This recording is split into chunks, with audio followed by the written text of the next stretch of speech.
Hey, Anissa Coy here with Firehouse Education and this week's Ask Anissa video column. And this week, we are on our second video in a series of three that we have done entitled The Three Things That You Need to Know If You're Going to Do Wildfire cat loss work. And in particular, this is January 2025, the filming of these video series. We are talking about what's going on in Southern California right now in the United States. The Palisades and I forget the other name of the fire. There's two big ones going on. Yeah, what was that? Eaton fire, yes. The Eaton and Palisades fire. Two very large fires going on in Southern California right now, literally turning out to be the largest natural disaster in the history of the United States. At this point, the fires are not contained. They are not out. They are still wreaking havoc and devastating Southern California. There have been at least 28 deaths, hundreds of thousands of people evacuated, and our heart goes out to all of them. So we're hoping that this video series will help restoration contractors that we desperately need to go to California and help in this situation, and hopefully thus helping those poor people that have lost homes and are suffering down there get their lives back in order very quickly. Okay, so let's just jump right on in. And talk about the assessing. The second thing that you need to know how to do and understand when you're going to go into a wildfire situation is how do you go in and assess what needs to be done in any given structure, whether it's a commercial building or it's a person's home. How do you know what needs to be done and what levels of contamination that you're dealing with for your scope of work?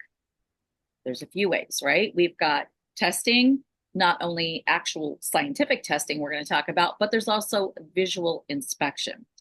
So first, I'm going to start with one of the biggest things that we do when we go into any fire loss, honestly, but wildfires in particular. This is very, very, very amazing. I don't know how you would test for level of contamination without it. That is using our chem sponges that we have in our industry, right? Some people refer to them as soot sponges, dry sponges, whatever you want to call them, but they're a specially designed sponge. And this sponge, you can walk into a house and visually inspect and see absolutely no contaminants. You don't see any soot on the walls.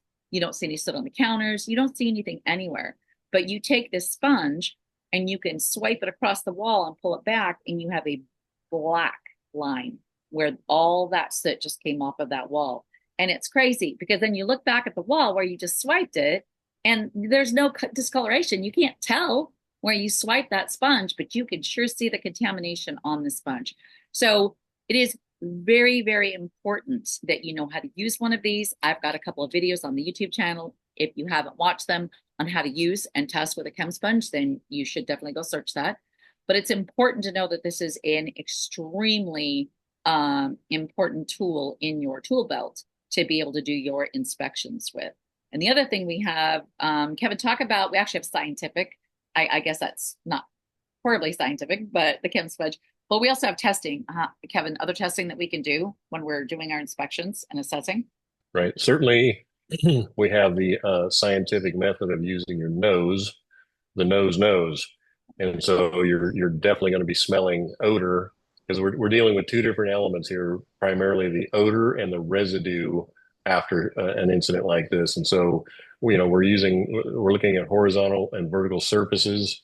If the entire structure is the same tint from all the contaminant, it's hard to discern from one to the other. But if you were to remove the picture off of a wall or the fruit bowl off the counter and slide it to one side or pick it up, you're going to see potentially a difference in coloration when you where the surface was covered and then uncovered.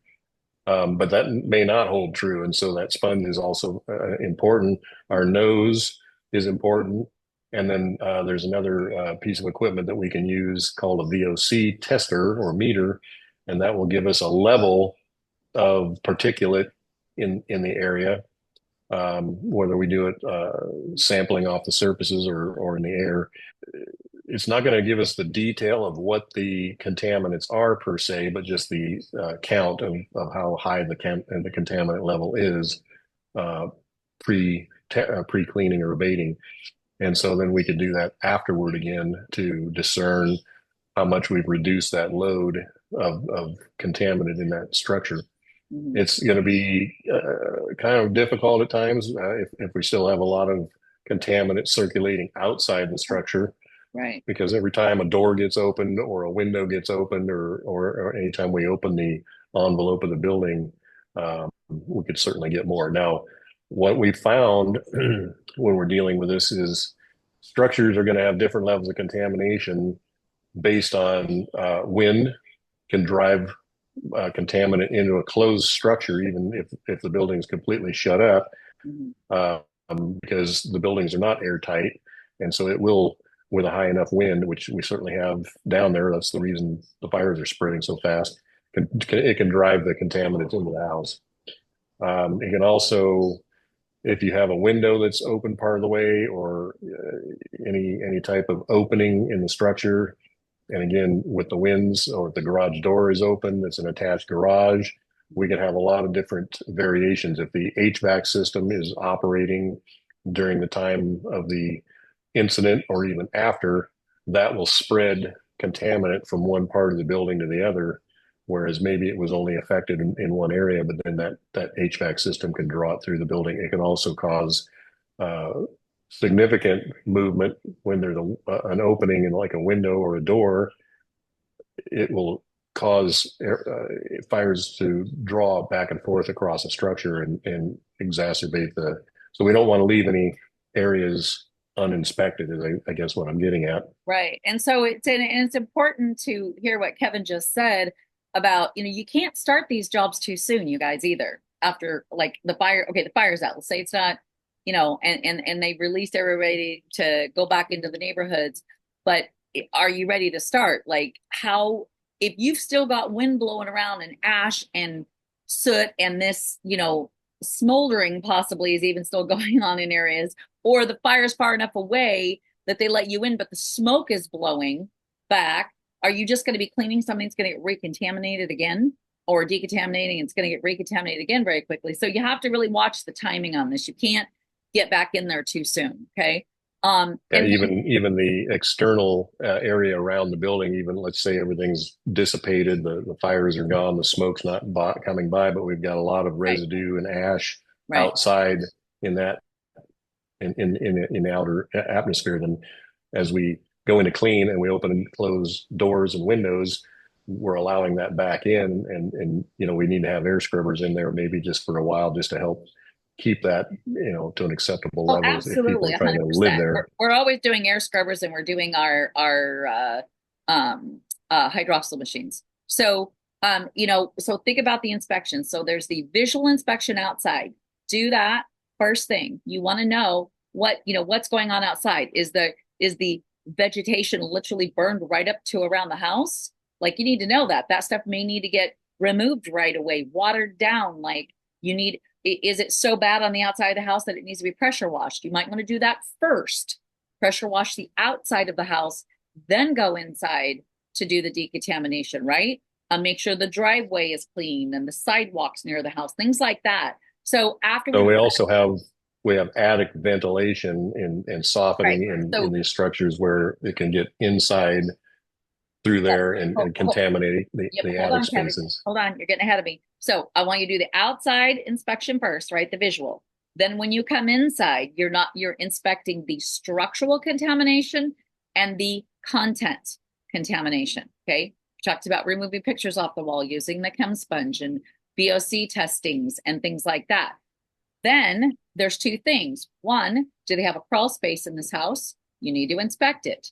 Was that affected? Chances are not so much on a crawl space, but you never know.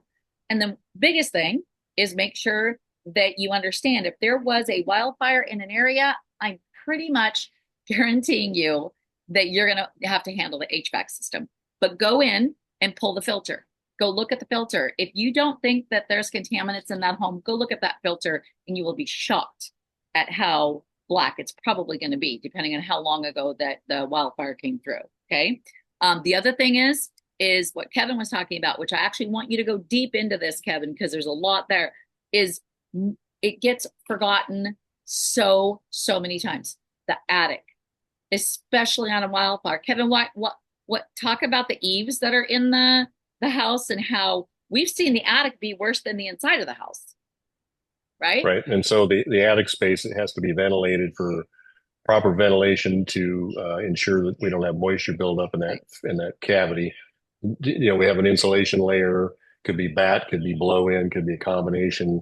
And then on top of that, for attic airflow has to be there. So we may have gable end ventilation covers, or we may have along the eaves, the overhangs of the roof line, holes that are screened off that are allowing airflow in and out, or even a ridge line ventilation. So we have a convection current of air drawing Right. from the bottom to the top and keeping that air movement so we keep a nice dry attic space. Yeah. Well, all those areas with it, we've got wind driven odor, smoke, particulate And can be ash. pushed up inside, yeah, into that attic space. Right. And then it's going to remain there and cause an odor issue Right. to the very least extent. So you can clean the entire structure inside and out, and people are going to be, why does it smell like a barbecue in my Right. house? Right. It's probably the attic. Right, right. So it's very important to know all of these areas, you guys, that we talked about that you have to inspect. And listen, on this 10-minute video, we're not going to have enough time. We literally teach this to people over the course of a week, right, in our class. But you have to know how to properly inspect, but also, very importantly, what to expect, right, or inspect. So that's why we talk about the attics being huge, the exterior being huge, and make sure that you are testing inside the home in the structure, that you're testing the walls and the inside of cabinetry and things like that. Okay. And to do that with the chem sponge, you guys, is amazing. Amazing. I don't know how you would test otherwise to get level of contamination when it comes to soot without one.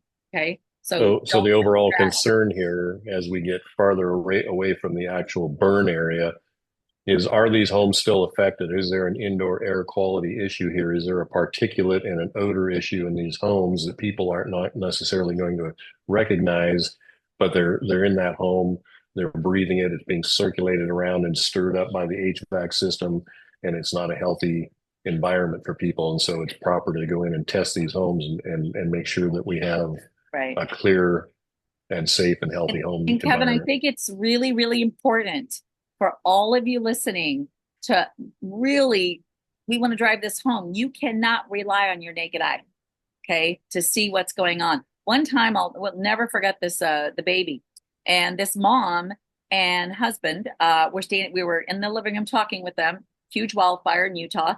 And they were like, we were in all their neighbors' houses and they were like, hey, we want you to come take a look at our house, but we don't think there's anything wrong. And they had white carpet in their living room, white, you guys, and it still looked white. And you could not look at their walls and see anything. I mean, I would like swipe and get stuff on the sponge, and they're kind of going, "Oh wow!" Like it wasn't black, but it was quite a bit. And they're just going, "Okay, wow, we're just not sure if it's maybe I just need to do some light cleaning." The wife was saying, "Well, they had like a 7 or 8 month old baby, and the baby had been on the floor, right at all of our feet, right in the living room." Crawling around. And of course crawling around, which of course I like, my mama, my head was exploding because we were standing in there in booties and I knew what was on that floor, but she didn't. So she reached down because the baby crawled up to her feet while we were talking. And by the way, the lady was standing there barefoot too. She picked up her baby, and from the baby's kneecap to the ends of his little toes, his legs were black because he had just crawled across the carpet. She almost In the lost it. palms of his hands. Palms of his hands were black. She was like, we're moving out right now. We're taking the kids and going, and you signed their contract and they need to decontaminate this house. And she left. So So I just, we also have the diagnostic baby test that we can use if all else fails. right, right. Highly scientific. Yeah, very scientific. Not recommended. Please don't do that with a baby. But so we just really want to stress, don't rely on the naked eye. I'm telling you, it's you would never have known that this house was that contaminated. And so just be sure and have a system set up, know how to properly inspect and assess a job, and go through those steps so that you don't miss anything. All right. Okay. So now we're going to get on, in this video, we're going to go on to our third video. Again, if you're not subscribed to the YouTube channel, be sure and be subscribed to Firehouse Education's YouTube, as well as rnrmagonline.com. Be sure you're subscribed to the magazine there, and tons of great information that you can learn a lot about, not just wildfires, but everything in the industry. So definitely go check that out. But we will go ahead and end this video. We will put up the third video here just shortly on the channel.